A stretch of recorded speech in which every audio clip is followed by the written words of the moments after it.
बिना अन्न जल के माता सीता कैसे जीवित रही लंका में। रामायण में ऐसी बहुत सी रोचक कहानियां हैं जिनके बारे में हम सोचने के लिए मजबूर हो जाते हैं। ऐसी ही एक कथा यह है कि जब सीता जी को रावण चुरा कर लंका ले गया तब वहां उन्होंने अन्न जल का त्याग कर दिया। उन्होंने रावण के द्वारा दिए गए किसी भी चीज को खाने पीने से इनकार कर दिया था और इस तरह वे अपने प्राण त्याग देने का संकल्प ले चुकी थीं।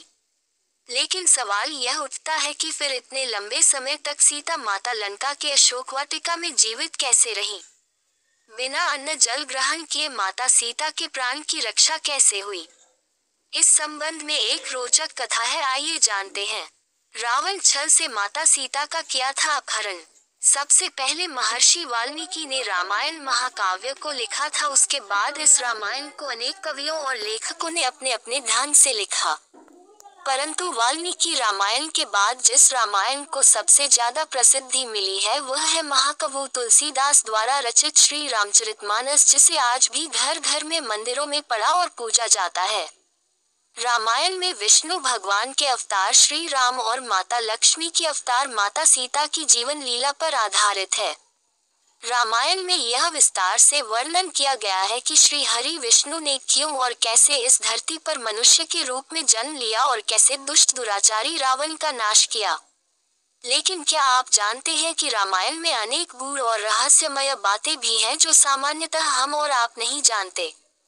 जब रावण ने माता सीता को छल से अपहरण करके लंका ले गया था उस समय माता सीता बहुत दुखी थी।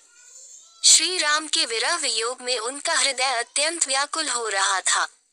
उन्हें श्री राम की विरह ने इतना तोड़ दिया था कि उन्होंने ये संकल्प ले लिया था कि वे अब अन्न जल ग्रहण नहीं करेगी, यानी अब भूखी रहेंगी, भले ही उन्हें इस कारण प्राण त्यागने पड़े। भगवान ब्रह्मा जी अपने लोक में बैठे बैठे इस घटना को देख रहे थे। जब उन्होंने सीता जी के इस निश्चय को जाना तो वो चिंता में पड़ गए और विचार किया कि यदि माता सीता ने अन्न जल का त्याग कर दिया तो उनके प्राण जा सकते हैं और ऐसा होने से भगवान राम के धरती पर अवतरण का उद्देश्य खतरे में पड़ जाएगा। बिना अन्न जल के माता सीता ऐसे रही थी लंका में। अगर माता सीता ने प्राण त्याग दिए तो बड़ा भारी अनर्थ हो जाएगा।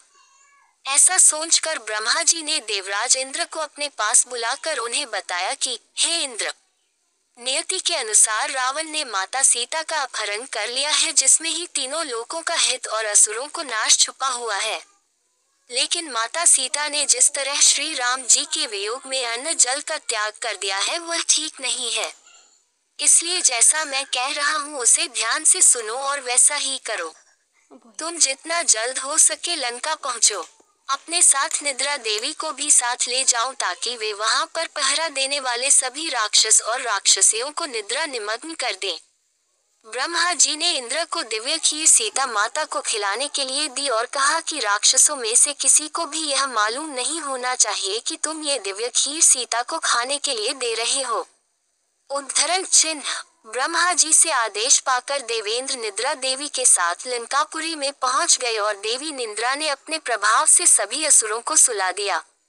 फिर इंद्र देवी सीता के पास गए। पहले तो माता सीता ने इंद्र को देवता समझने में थोड़ी देर की और आशंका व्यक्त की, लेकिन इंद्र के प्रमाण देने पर फिर वे मान गईं। तब ब्रह्मा जी दिए हुए खीर को माता सीता को देते हुए उन्होंने कहा कि इसे खा लेने से आपको हजारों वर्षों तक भूख प्यास नहीं सताएगी। इंद्र के दिए हुए दूध की बनी दिव्य खीर को माता ने ग्रहण कर लिया और फिर वे जब तक अशोक वाटिका में रही उन्हें भूख प्यास ने नहीं सताया और वे अन्न जल के बिना जीवित रह सकीं।